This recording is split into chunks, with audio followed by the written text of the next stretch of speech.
ಎಲ್ಲರಿಗೂ ನಮಸ್ಕಾರ. ಇವತ್ತು ಈಗಲೈ ಟ್ರೇಡಿಂಗ್ ಇನ್ಫೋ ನೋಡ್ಕೊಂಡು ಹೆಂಗೆ ಟ್ರೇಡ್ ಮಾಡ್ಬೋದಾಗಿತ್ತು ಅಂತ ಹೇಳಿ ಇವತ್ತು ತಿಳಿಸ್ಕೊಡ್ತೀನಿ ನೋಡಿ. ಇವತ್ತು ಬೆಳಗ್ಗೆ ನಮಗೆ ಓಪನ್ ಆಗ್ತಾನೆ ಇವತ್ತು expiry day, most of all theta decay ಇರುತ್ತೆ.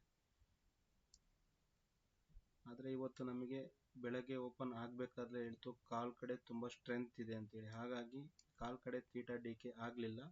ಹಾಗಾಗಿ ಕಾಲ್ ವೀಗ ಪಾಸಿಟಿವ್ನಲ್ಲೇ ಉಳ್ಕೊಳ್ತು, ಪುಟ್ ವೀಗ ಮಾತ್ರ ನೆಗೆಟಿವ್ ಆಗ್ತಾ ಬಂತು. ಅದನ್ನು ನೀವು ಇಲ್ಲಿ ಕ್ಲಿಯರ್ ಆಗಿ ಅಬ್ಸರ್ವ್ ಮಾಡ್ಬೋದು.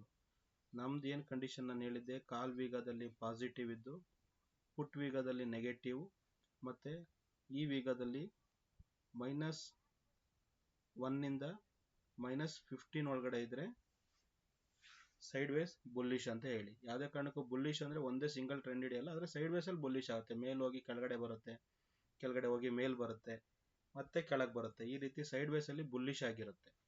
ಈ ರೀತಿ ನಮಗೆ ಬೆಳಗ್ಗೆನೆ ನಮಗೇನಾಗಿದೆ, ಈಗಲೈ 10 ಗಂಟೆ ತನಕನೂ ನೀವು ಅಬ್ಸರ್ವ್ ಮಾಡಿದ್ರೆ ಕಾಲ್ ಕಡೆ ನಮಗೇನಾಗಿದೆ ಸ್ಟ್ರೆಂತ್ ಕಾಣ್ತಾ ಇದೆ, ಪುಟ್ ಕಡೆ ವೀಕ್ ಇದೆ.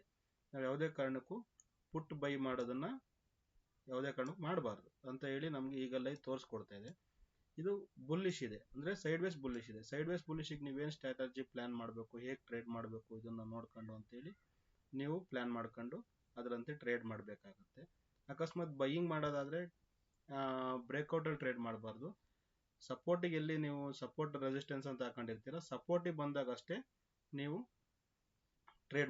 ಬೈ ಮಾಡೋದಕ್ಕೆ ಟ್ರೈ ಮಾಡಬೇಕು. ನೋಡಿ, ಬೆಳಗ್ಗೆಯಿಂದ ಹಿಡಿದು ಕಾಲ್ ಸ್ಟ್ರೆಂತ್ ಇದೆ ಹೊರತು ಪುಟ್ಟಲ್ಲಿ ವೀಕ್ ಇದೆ. ಇವತ್ತು ಪುಟ್ ಸೆಲ್ ಮಾಡಿದ್ದಿದ್ರೆ ತುಂಬ ಚೆನ್ನಾಗಿ ಅರ್ನಿಂಗ್ಸ್ ಆಗ್ತಾ ಇತ್ತು. ಕಾಲ್ ಕಡೆ ನಾವು ಸೆಲ್ ಮಾಡೋ ಹಾಗೆ ಇಲ್ಲ.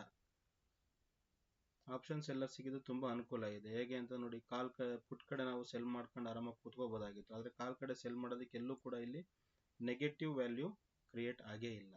ಸೊ ಇವತ್ತಿನ ಒಂದು ಟ್ರೆಂಡ್ ಏನಂತೇಳಿ ನಮಗಿದು ಇಂಡಿಕೇಟ್ ಮಾಡ್ತಾ ಇದೆ ಅಂತಂದರೆ ಸೈಡ್ ವೇಸ್ ಬುಲ್ಲಿಶ್ ಆ ಥರ ಇಂಡಿಕೇಟ್ ಮಾಡ್ತಾ ಇದೆ. ಇದನ್ನು ನಾವು ಹೇಗೆ ಟ್ರೇಡ್ ಮಾಡ್ಬೋದು ಈ ಥರ ನೋಡ್ಕೊಂಡು ಅನ್ನೋದಾಯಿತು ಅಂತಂದರೆ, ನೀವು ಒಂದು ಪುಟ್ಟನ್ನು ಬೈ ಮಾಡಿ ಒಂದು ಸ್ವಲ್ಪ OTMಗೆ ಬಂದು ಕಾಲ್ನ ಸೆಲ್ ಮಾಡಿ ಒಂದು ಕವರ್ಡ್ ಪುಟ್ಟು ಈ ರೀತಿ ಮಾಡಿ ಆರಾಮಾಗಿ ಅರ್ನಿಂಗ್ಸ್ ಮಾಡ್ಕೋಬೋದು.